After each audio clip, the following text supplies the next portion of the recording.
नमस्ते दोस्तों, media TV Hindi news में आपका स्वागत है। भारत में चीन की महिला को दी गई 8 साल तक जेल की सजा। उत्तर प्रदेश के बहराइच जिले की एक अदालत ने चीन की एक महिला को 8 साल जेल की सजा सुनाई है। चीनी महिला पर भारत में 2 साल पहले अवैध घुसपैठ करने का आरोप लगा था। कोर्ट ने चीन की महिला ली जिन मे उर्फ ली शिन मई को इस मामले में दोषी करार दिया है। कोर्ट ने महिला को 8 वर्ष कारावास की सजा सुनाई है और 50,000 रुपए का आर्थिक दंड भी लगाया है। शाकाहारी डायनासोर का अंडा और उल्का पिंड बना आकर्षण का केंद्र। भारत मंडपम में आयोजित 44वें अंतर्राष्ट्रीय व्यापार मेले में उल्का पिंड, लिथियम और 6.5 करोड़ साल पुराना शाकाहारी डायनासोर का अंडा आकर्षण का केंद्र बना हुआ है। केंद्रीय खनिज मंत्रालय के मंडप में भारतीय भूवैज्ञानिक सर्वेक्षण के स्टॉल पर प्रदर्शित इन बहुमूल्य खनिज संपदा को लोग उत्सुकता पूर्वक देखने के लिए आ रहे हैं। बहू के साथ शारीरिक संबंध बना रहा था शख्स, बेटे ने देखा तो उसे कुदाल से मार डाला। उत्तर प्रदेश के बिजनौर जिले से एक बड़ा ही हैरान कर देने वाला मामला सामने आया है। यहाँ एक शख्स का अपनी बहू के साथ अवैध संबंध था। जब उसके बेटे ने उसे बहू के साथ शारीरिक संबंध बनाते हुए देख लिया तो पिता ने अपने ही बेटे की हत्या कर दी।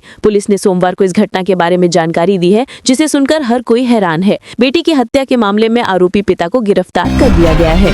कानपुर की लुटेरी दुल्हन, 2 बैंक मैनेजर और 2 सब इंस्पेक्टर से शादी, करोड़ों रुपए की ठगी। शादी का लालच देकर लोगों को ठगने वाली कुख्यात लुटेरी दुल्हन दिव्यांशी चौधरी 30 को कानपुर पुलिस ने आखिरकार गिरफ्तार कर लिया है, जिसके बाद सामने आया है कि आरोपी दुल्हन ने 2 बैंक मैनेजरों और 2 सब इंस्पेक्टरों समेत 12 से अधिक लोगों को अपने जाल में फंसाकर करोड़ों रुपए ठगे। जांच के दौरान ये भी सामने आया है कि उसके विभिन्न बैंक खातों में 8 करोड़ रुपए से अधिक की रकम जमा है। भीलवाड़ा में महिला से दुष्कर्म की कोशिश, भागने के दौरान पीड़िता की ट्रैक्टर से टक्कर के बाद मौत। भीलवाड़ा जिले के मंगरोब थाना क्षेत्र में 2 युवकों ने महिला से दुष्कर्म करने की कोशिश की। इस दौरान महिला आरोपियों के चुंगल से बचने के लिए भागने लगी तो उसकी टक्कर एक ट्रैक्टर से हो गई। आरोपी अपराध छिपाने के लिए महिला के शव को जंगल में फेंककर चले गए। मामला 9 नवंबर का है। पुलिस ने दोनों आरोपियों को गिरफ्तार कर लिया है। फिर से सज रही अयोध्या। राम मंदिर में इस शुभ मुहूर्त में पीएम मोदी रहेंगे मौजूद। जाने क्या है खास। राम मंदिर के शिखर पर धर्म ध्वज फहराने का ऐतिहासिक क्षण नजदीक आ गया है। इसे लेकर तैयारियां तेज हो गई हैं। वहीं ध्वजारोहण समारोह से पहले अयोध्या एयरपोर्ट पर व्यापक सुरक्षा व्यवस्था की गई है। इस समारोह में प्रधानमंत्री नरेंद्र मोदी सहित कई अति विशिष्ट अतिथि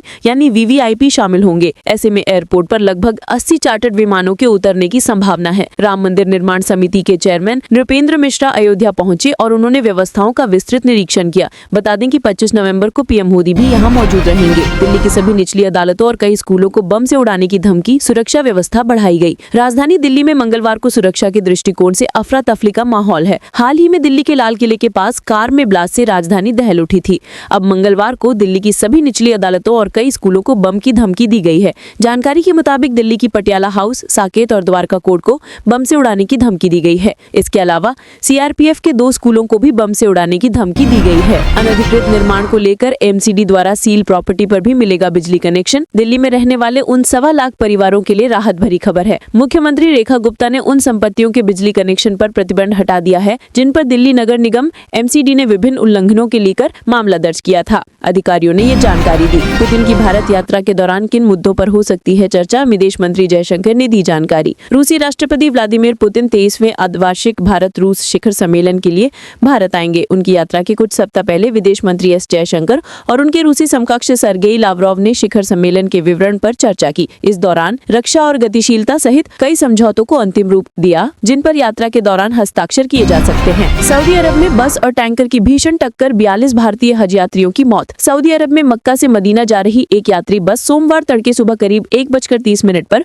सऊदी अरब के मुफरेआत इलाके में एक डीजल टैंकर से टकरा गई। इस बस में कुल 43 यात्री सवार थे, जिनमें लगभग 42 हैदराबाद की उम्रा तीर्थ यात्री बताए जा रहे हैं। स्थानीय मीडिया रिपोर्ट्स के अनुसार अभी तक केवल एक जीवित यात्री मिली है, जिसे अस्पताल में भर्ती कराया गया है। बहन रोहिणी के स्फोट में आगे आए तेज प्रताप यादव। पीएम मोदी से की लालू राबड़ी पर हुए उत्पीड़न जांच की मांग। राष्ट्रीय जनता दल के प्रमुख लालू प्रसाद के बड़े पुत्र और बिहार के पूर्व मंत्री तेज प्रताप यादव अपनी बहन रोहिणी आचार्य के पक्ष में खुलकर सामने आए और कहा कि अगर उनके माता पिता का किसी भी तरह का मानसिक उत्पीड़न हुआ है तो केंद्र सरकार और बिहार सरकार इसकी तत्काल निष्पक्ष जांच कराए। तेज प्रताप यादव ने रोहिणी आचार्य के हालिया आरोपों का समर्थन किया जो उन्होंने अपने भाई तेजस्वी यादव और उनके सहयोगी संजय यादव पर लगाए थे। तेज प्रताप यादव ने लिखा कि कहा जा रहा है कि कुछ जयचंद मेरे माता पिता पर मानसिक और शारीरिक दबाव बनाने की कोशिश कर रहे हैं। यदि इसमें थोड़ी भी सच्चाई है तो ये सिर्फ हमारे परिवार पर हमला नहीं है, बल्कि राजद की आत्मा पर सीधा प्रहार है।